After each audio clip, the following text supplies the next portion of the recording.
como vocês? Bem-vindos de volta ao seu canal, meu nome é Priscila Sanches e eu sou a criadora desse quadro maravilhoso que é o Storytime. Se você é novo aqui, essa é a terceira temporada, então tem muito vídeo pra você assistir. Além disso, esse canal está rumo a 100 mil inscritos, então não se esquece de se inscrever e ativar as notificações pra você não perder nenhum vídeo. Mas sem muitas delongas, vocês sabem que quem conta a história aqui no canal é a própria pessoa, então fiquem agora com a história de hoje.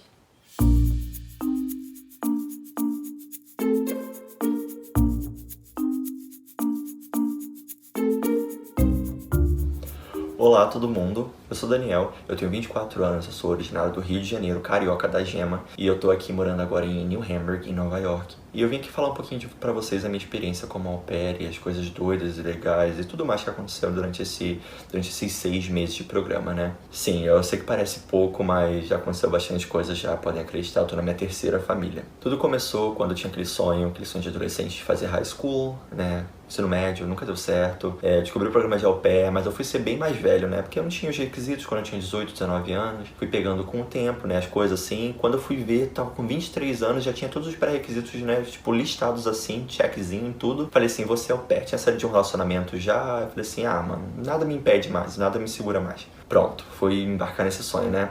Foi o começo do ano que eu comecei a decidir, assim, que eu ia fazer alguma coisa, não sabia de nada. Do nada, pum, chegou, foi outubro. Começo de outubro eu comecei a dar entrada no au pair. Assim, eu vi uma propaganda, falei assim, vou fazer. E aí eu fechei com a Cultural Care, né, que é a minha agência hoje em dia. Final de outubro eu já tinha tudo entregue. Novembro eu já tava online, na segunda semana de novembro. E acho que foi na segunda semana, eu já tinha fechado o match já. Fui pra uma família na Califórnia, que parecia tudo bem. Ela era uma single mom, né, que é uma mãe solteira. Só que o que aconteceu foi que a história não foi bem o que eu esperava, né. Ela falou isso, aquilo, prometeu isso, aquilo. Chegou lá, tava um pouco diferente. Ela tinha 2 filhos, uma filha mais velha, né, de 6 anos. Fez 7, inclusive, quando eu tava lá. E um filho mais novo de 3, e foi bem complicado. A família era bem desequilibrada, assim, a mãe era muito, porque vai um alerta de gatilho aí, gente, tá? É uma coisa séria. 2 anos antes de eu chegar, né, o marido dela tinha cometeu suicídio, então ela era uma mulher muito abalada ainda, só que ela era uma mulher que parecia um pouco desequilibrada, real, assim, uma mulher muito interessada nos bens materiais e coisas do tipo, e enfim, vou contar isso pra vocês. No primeiro mês foi tudo de boa, né? Chegou fevereiro, a gente tinha uma viagem pro Havaí. Nossa, viagem pro Havaí super legal, né? Foi, tá? Até um certo ponto. Eu tirei fotos legaisinhas, mas as minhas fotos são bem genéricas. Se vocês olharem lá no meu Instagram, as minhas fotos são bem genéricas, não são fotos assim legais, porque tudo deu errado. Eles não planejaram nada, eles foram pro Havaí em família, me levaram. Eu preferia não ter ido, se fosse o que foi. Eu não tinha acesso a carro, não tinha acesso a nada. Eu entendo, porque eu tava numa viagem, mas assim, eu só fiquei trancado praticamente no hotel lá com eles. Tava bonito, era um resort assim, só que não tinha nada, era um resort assim, totalmente afastado de tudo. Tinha uma piscina, mas assim, foi só isso, eu fui pro Havaí pra isso. Lá também tinha praia, o que era muito bom, né, legal, só que eu fui trabalhar. Eu sempre trabalhei, né, quando a gente tava na praia e tudo mais. Não deu pra aproveitar. Ainda não tinha coronavírus, essas coisas assim, tava tudo bem. O coronavírus foi começar mais em março, né? Então a gente chegou dessa viagem na segunda semana de fevereiro, mais ou menos, e a mãe já tava diferente. Eu falei pra ela que eu tinha trabalhado muitas horas extras, eu tava fazendo já extra pra ela pra caramba, antes disso, né? Com os filhos dela, que ela tava precisando muito. Ela tava me pagando, tudo bem, até aí tudo bem. Mas ela não quis me pagar o Havaí. E eu até entendo. Nossa, eu tava viajando, eu relevei. Eu falei, não, tudo bem. Mas o jeito que ela falou foi muito invasivo, né? Eu falei, olha, eu trabalhei hora extra no Havaí e tal. Ela, você não tá esperando que eu pague essas horas, né? E eu falei, tá, tudo bem, né? Desconversei, ficou meio que, né? Eu entendo que ela me levou pra um lugar paradisíaco, que foi horrível. Não parecia paradisíaco. Foi realmente, eu só via as partes ruins, assim. Eu fui pra The Big Island, que é a ilha grande, né, do Havaí, que são várias ilhas, mas assim, tem essa que é a grande e tudo mais. Enfim, foi horrível. E a gente já tinha acontecido muita coisa, né? O cachorro fedia muito, a casa era muito imunda, as crianças eram muito difíceis, assim, o mais novo, na verdade, né? E aí a mãe começou um processo muito de maluquice, assim. Ela falou que eu lembrava o ex-marido dela, num sentido do, por exemplo, eu deixava a cortina fechada, assim, por exemplo, ela falava que isso dava gatilho nela, que eu lembrava o ex-marido dela e que não era legal isso. Eu falava do carro, que o carro tava sujo porque ela saía com as crianças e achava o carro imundo. Ela reclamava disso também.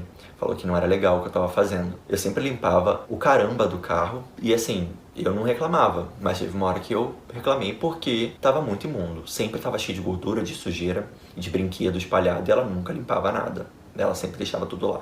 Então eu sempre, o otário que chegava do final de semana off entre aspas, porque eu trabalhava sábado também. E aí eu chegava do domingo assim, tava lá, tudo sujo pra eu limpar, né? Todo dia praticamente, quando ela pegava as crianças e saía assim, era isso. Enfim, tava bem complicado. Ela não queria que eu tivesse amizades brasileiras, ela começou a implicar com isso, ela começou a querer controlar a minha vida. Eu acho que ela realmente começou a ter uma visão diferente do que eu era. Não dizendo que eu fosse ser marido dela, alguma coisa, mas acho que ela teve um filho, um apego assim, e ela queria me controlar e me botar numa caixa, sabe?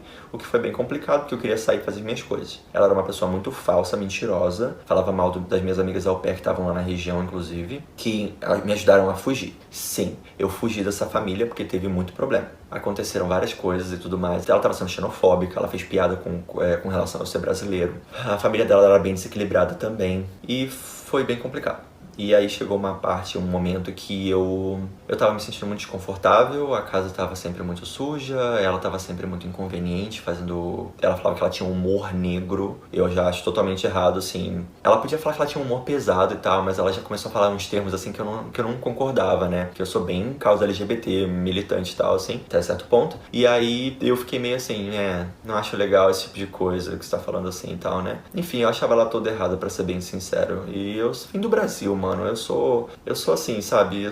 Já sou minoria, né? Então, assim, eu não gosto que mexam com minoria ou que falem coisas assim desrespeitosas. Então, vamos desconstruir e tal. Mas ela não era muito interessada nisso, eu acho, né? Não sei. Ela parecia, mas não era, não. Ela era bem ignorante, inclusive. Ela sabia que eu era LGBT, mas ela ficou meio assim, meio incomodada quando eu falei que eu saí num encontro, né? E aí foram várias coisas. Aí ela começou a querer fazer um golpe lá no trabalho dela, dar um golpe lá com atestado. E aí eu já tava cansado de tudo que tava acontecendo, porque aconteceram mais coisas também, né, com desentendimento. E a minha LCC, ela era presidente do quadro estudantil e tudo mais. Só que essa mulher, ela era psicóloga, minha fofa, ela era psicóloga em escola. E essa minha LCC fazia parte da rede toda, era acima e ela era abaixo. Então vocês já viram, né, eu tinha que desabafar com a LCC pra eu poder pedir o rematch. Foi complicado, eu tive que abrir o jogo com a LCC. Daí eu cheguei em casa, falei com ela, falei, olha, eu abri o jogo com a LCC porque por isso eu não tô satisfeito, eu não tô feliz. Depois que eu abri o jogo, ela mudou, ela começou a falar um monte de bosta, realmente pra mim, ela falou coisa bem pesada pra mim, que não vale a pena eu ficar relembrando assim. Mas foi muito eu fiquei muito magoado, me machucou de verdade, palavras ferem, né? E ela me feriu muito, eu fiquei muito chateado com isso tudo. E aí eu decidi que não dava mais pra mim e eu pedi rematch mesmo. E aí ela foi e falou que realmente que não queria que eu tivesse mais lá e tudo mais. Um certo dia, né, que a minha LCC também não estava me ajudando muito, porque a fofa, ela era psicóloga, então ela tentou fazer a cabeça da LCC. Foi complicado, assim. Nesse meio tempo, eu tava já meio chateado, meio triste, e ela me fazendo esse inferno dentro de casa. Eu tava trabalhando assim, ela não olhava na minha cara, ela falava comigo muito grosseiramente, assim, ela era muito grossa. Já tinha dado pra mim. Eu sempre acordava muito cedo, todos os dias. Eu acordava às 5h45 da manhã. E aí, às vezes, eu tinha um breakzinho, assim, né, tipo, durante o dia, o que era, assim, não era um breakzinho tão pequeno, era um pouco estendido, assim. Deixava as crianças na escola, e umas 8h30 eu tava livre. E aí eu ficava até 2h30 livre. E aí eu trabalhava até 8 e... Só Deus sabe. 8, 9, 10...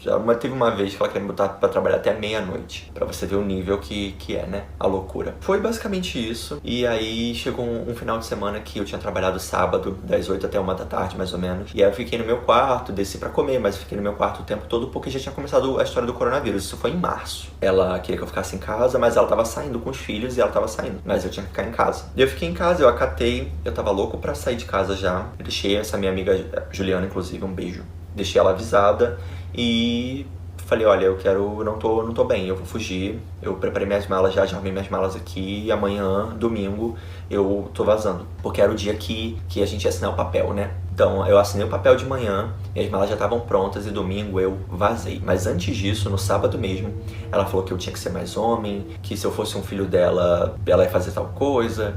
E que ela não estava satisfeita comigo lá, e era muito ruim eu estar lá, que ela tava louca pra eu sair, que eu saísse de lá logo. Só que o problema é que ela falava isso pra mim, LCC, só que de um jeito do tipo, acho que o Daniel não tá bem aqui, acho que o Daniel tá querendo ir embora, eu não sei se ele tá confortável, poxa, que pena, tô bem triste. Só que comigo ela era um demônio, comigo ela falava tudo o contrário. Ela que falava, você não tá bem aqui, você tinha que sair, eu espero que você volte pro Brasil, você acabou com a minha vida, você acabou com o programa, você me fez perder $10 mil de investimento, muita bosta. Ela botava toda a culpa em mim, sendo que ela era uma bruxa, ela era uma retardada, sinceramente. Isso foi domingo, ela falou isso domingo mesmo, antes de eu fugir. E aí foi o que mais me deu ideia pra fugir no domingo. Então domingo a minha amiga já tava avisada, eu assinei o papel do rematch assim de manhã. E aí eu subi, peguei as minhas coisas, minha amiga já tava chegando, ela parou o carro, tava até chovendo no dia. Eu botei tudo na mala e a gente vazou. A gente foi num lugar de hambúrguer, ficamos lá, eu chorei, tava pálido. Ela falou que minha boca tava toda branca, todo branco.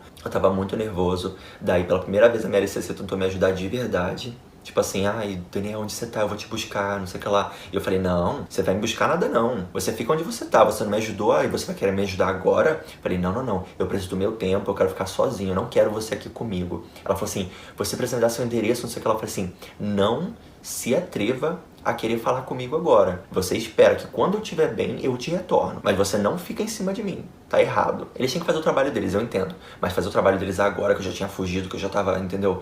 Maior na bad, sabe? Eu fiquei muito pistola. Fui pra casa dessa minha amiga, passei uma noite, depois eu peguei o hotel, fiquei uma semana mais ou menos no hotel. As primeiras noites a Cultural não pagou a minha comida, eu paguei do meu bolso mesmo, tava até economizando. Enfim, foi essa história com a família. Tiveram coisas boas na Califórnia também, eu consegui viajar pra Hawaii com a família, foi horrível, mas enfim. Eu também fui pra Santa Mônica, esses lugares assim, sabe? Santa Bárbara, Venice, não sei, foi um desses lugares também na Califórnia, Los Angeles, né, ali, tudo em Los Angeles, né. Foi legal, teve coisa boa também, mas o total foi bem ruim, eu tenho um trauma, um ranço um pouco da Califórnia por isso, né. Enfim, eu entrei em rematch, fui pra Virgínia, daí eu fui pra uma família, né, pai e mãe, os 2 militares e 2 crianças, uma de 6 e uma de 4, e eles eram 2 meninos, né, pareciam bem difíceis, mas os pais compensavam, né, pelo que eu tava pensando. E foi realmente isso que aconteceu. Os pais eram muito legais, compensaram muito. A mãe era muito da hora, ela era muito legal mesmo. Ela deixou eu ter um camundongo, eu tenho um camundongo pet, porque